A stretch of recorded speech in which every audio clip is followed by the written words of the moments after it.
കൊച്ചുതമ്പുരാട്ടി, കൊച്ചുതമ്പുരാട്ടി, കൊച്ചുതമ്പുരാട്ടി. എന്താ? രാജ്യകാര്യാലയത്തിൽ നാഗമാണിക്യവുമായി ഒരാൾ വന്നിരിക്കുന്നു. അദ്ദേഹമാണോ? അതറിയില്ല. നീരാട്ടുകടവിൽ പെണ്ണുങ്ങൾ പറയുന്നത് കേട്ട് ഞാൻ ഓടി വന്നതാണ്.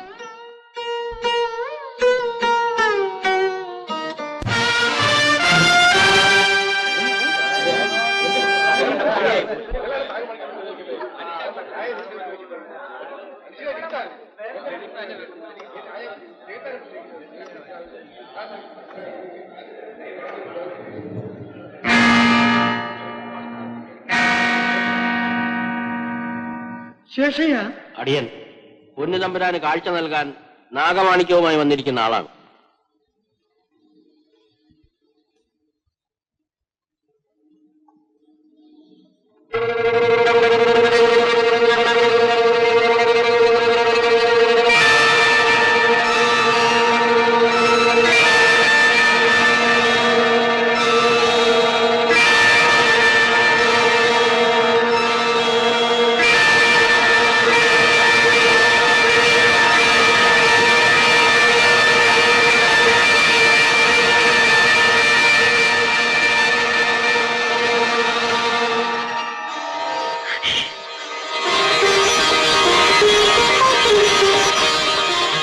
എന്റെ കണ്ണിന് കാഴ്ച കിട്ടി. എല്ലാം എനിക്കിപ്പോ കാണാം. മോളെ, മോളെ, മോളെ.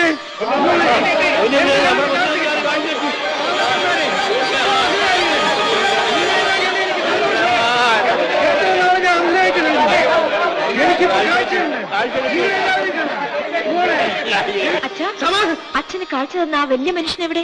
ഈ സന്തോഷത്തിനിടയിൽ ഞാനത് മറന്നുപോയി മോളെ. അയാൾ അതാ പോകുന്നു. നിൽക്കൂ.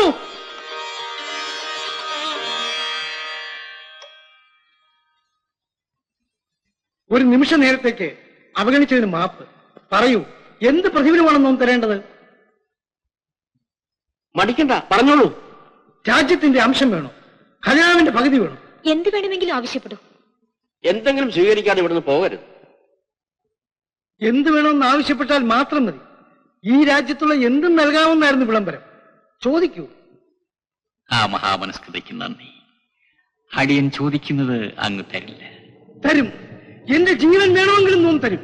ചോദിക്കൂ. എങ്കിൽ എനിക്ക് വേണ്ടത് പറയൂ. ഈ കൊച്ചു തമ്പുരാട്ടിയാണ്. നീ എന്താണ് ആവശ്യപ്പെട്ടത്? വീരഭദ്ര, മാറി നിൽക്കൂ. നാം സ്വപ്നേവി ചിന്തിക്കാത്തത് ചോദിച്ച് നമ്മളെ ധർമ്മസങ്കടത്തിലാക്കി. മറ്റെന്ത് വേണമെങ്കിലും ചോദിക്കൂ. സ്വർണം, രത്നങ്ങൾ, പദവി, എന്തിന്? ഈ രാജ്യം മുഴുവൻ ഞാൻ നിനക്ക് നൽകാം. വേണ്ട, ആവശ്യപ്പെട്ട് നൽകാൻ സാധ്യമല്ലെങ്കിൽ അടിയൻ പോകും. നിൽക്കൂ.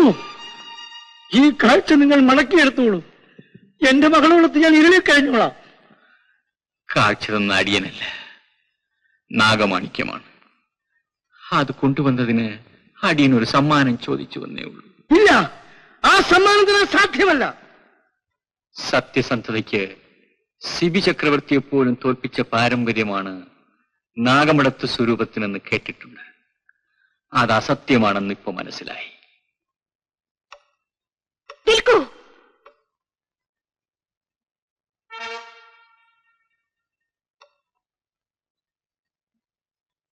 നിങ്ങളെ വിവാഹം കഴിക്കാൻ ഞാൻ സമ്മതിച്ചിരിക്കുന്നു.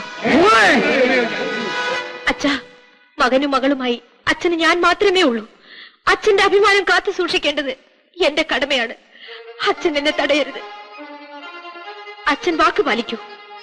ഉടനെ എന്റെ വിവാഹത്തിന് ഏർപ്പാട് ചെയ്യൂ.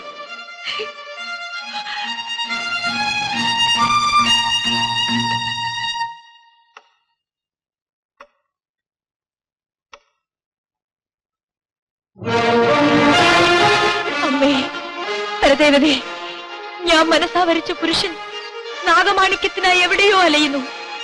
മറ്റൊരു പുരുഷന് എന്റെ മനസ്സിൽ ഇടമില്ലമ്മേ.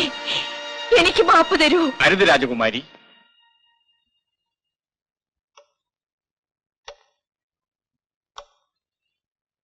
നിങ്ങൾ എന്തിനിവിടെ വന്നു? അന്തഃപുരത്തിൽ കടന്നതിനും മാപ്പ്.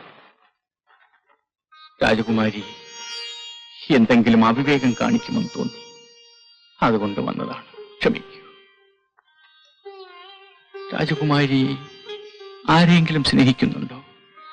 ഒരാളെ മനസ്സാ വരച്ചു കഴിഞ്ഞു. എന്നിട്ട് അയാൾ എവിടെ? അറിയില്ല. ആ മനുഷ്യൻ മരിച്ചെന്നറിഞ്ഞാൽ ഞാൻ പിന്നെ ജീവിച്ചിരിക്കില്ല. അംഗഭംഗം വന്നവനും വിരൂപനുമായിട്ടാണ് മടങ്ങി വരുന്നതെങ്കിൽ എന്റെ കൈയും നീട്ടി ഞാൻ സ്വീകരിക്കും. അടുക്കാനറയ്ക്കുന്ന കുഷ്ഠരോഗിയായിട്ടാണ് വരുന്നതെങ്കിൽ കുഷ്ഠപ്പെടാത്ത ആത്മാവ് ഞാൻ കണ്ടെത്തും. അയാൾ ആരാണെന്ന് പറയൂ. എന്റെ ആത്മനാഥൻ, പടത്തലവൻ മണ്ണാർക്കാവ് മാടമ്പിയുടെ ഏകപുത്രൻ. അയാളുടെ ആകാര സൗകുമാര്യമാണോ രാജകുമാരി ആകർഷിച്ചത്? അല്ല, ആ നന്മ, ആ ഹൃദയം. മറ്റൊരുവന് ഇനി രാജകുമാരിയുടെ ഹൃദയത്തിൽ സ്ഥാനമില്ലേ? ഇല്ല, ഒരിക്കലും ഇല്ല. എങ്കിൽ നിങ്ങൾക്ക് നന്മ വരട്ടെ.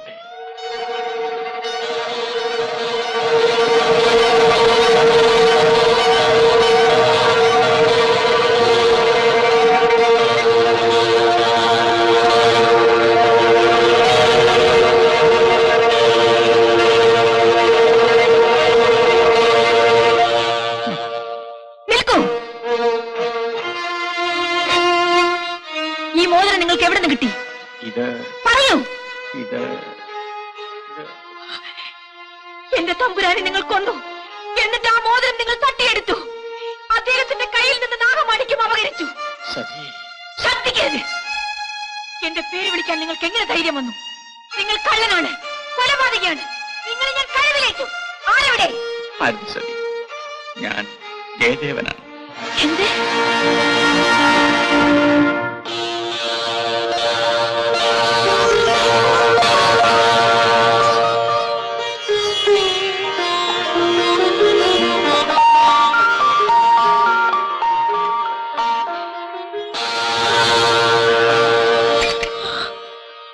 അന്ന് മുഖമൂടികളോട് ഏറ്റുമുട്ടിയപ്പോൾ കിട്ടിയ ഈ മുറിവിൽ നിന്റെ ഉത്തരീയം നീ കീറിക്കെട്ടി.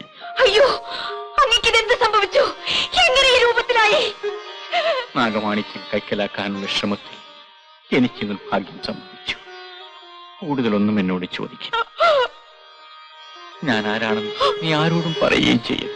അയ്യോ, എന്റെ തമ്പുരാനെ, എന്റെ തമ്പുരാനെ.